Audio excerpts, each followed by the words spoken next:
Nah, jadi mengapa kapal laut tidak tenggelam di permukaan air laut dan mengapa batu tenggelam di permukaan air laut menuju dasar laut? Nah, kita akan bahas pada video kali ini. Jadi sebelum kita membahas peristiwa kapal dengan batu pada air laut itu tersebut, pertama-tama kita harus melihat dulu konsep dibalik kedua peristiwa tersebut, yaitu salah satunya adalah konsep fluida. Nah, apa itu fluida? Di fluida itu adalah suatu zat yang dapat mengalir dan juga memiliki ketahanan terhadap perubahan bentuk ketika ditekan. Nah, fluida pada kehidupan sehari-hari dapat dibilang seperti zat cair, dapat mengalir dan cukup tahan dengan perubahan bentuk, tapi tetap dapat mengalami perubahan bentuk. Jadi itu tadi yang namanya fluida. Ya, jadi inilah fluida. Lalu selain juga fluida, ada juga konsep tetap dalam konsep fluida, yaitu dalam fluida statis, yaitu massa jenis. Massa jenis. Nah, apa itu massa jenis? Nah, massa jenis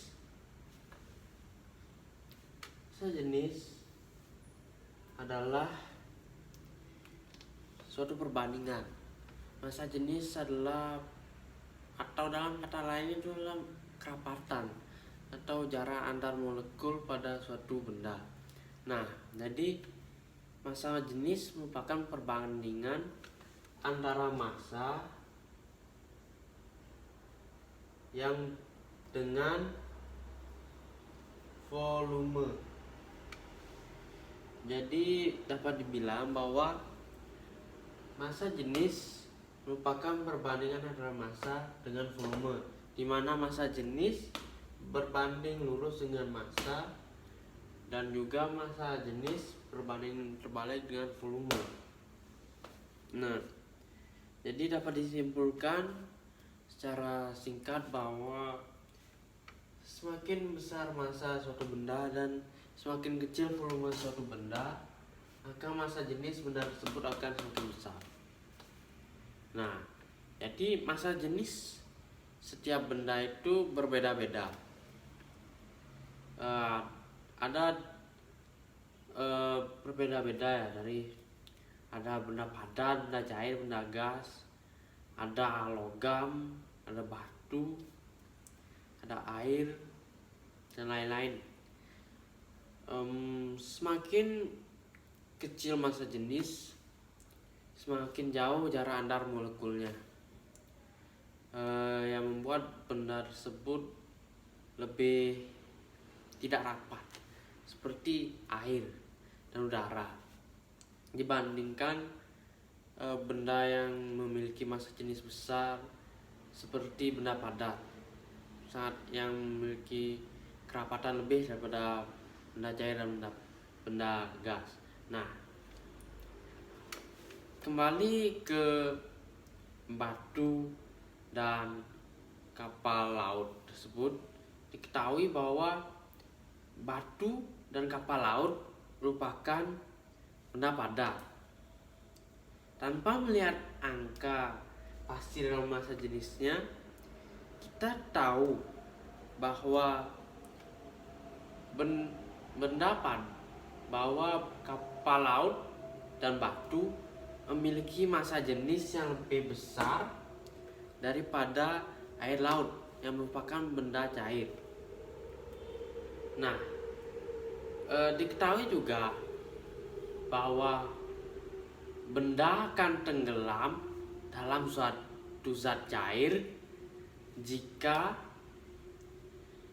suatu benda tersebut memiliki massa jenis yang lebih besar daripada massa jenis cairan tersebut.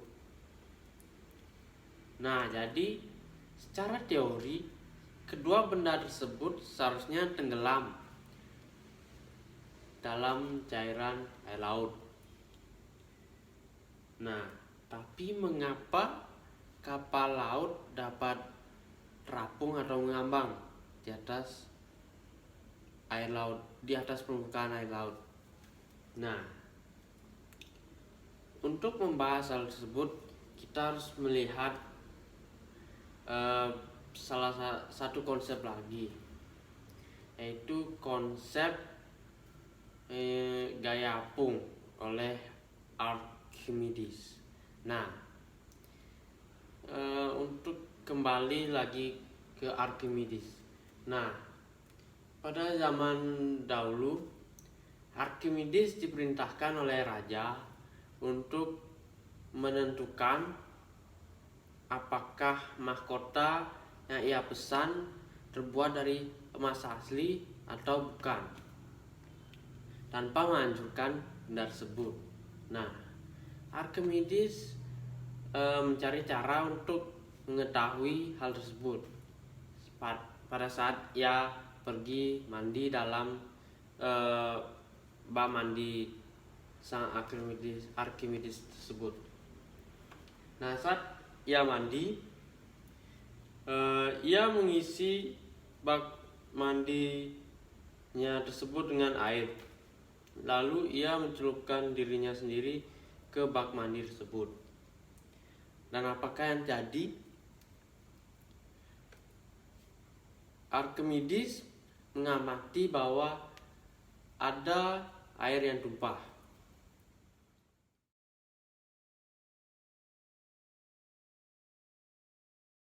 Pada air yang tumpah tersebut, lalu Archimedes menyimpulkan bahwa gaya apung sama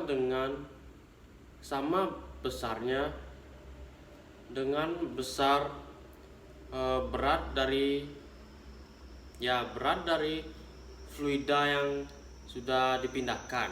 Nah, jadi gaya apung sama dengan berat fluida yang dipindahkan oleh benda tersebut. Nah, jadi ditemukan bahwa gaya apung sama besarnya dengan besar berat dari fluida yang sudah dipindahkan pada saat menaruh suatu benda dalam fluida tersebut. Nah, ini menjelaskan mengapa batu akan tenggelam dan mengapa kapal akan terapung. Nah, jadi seperti ini. Bahwa diketahui batu yang dimasukkan ke dalam suatu zat cair maupun air laut akan memindahkan dikarenakan ia memiliki massa jenis yang lebih besar pada air laut. Sudah jelas ia akan tenggelam. Selain itu, batu juga akan memindahkan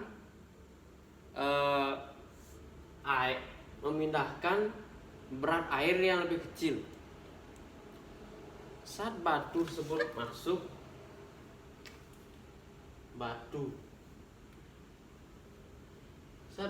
masuk, batu akan memindahkan air yang lebih kecil,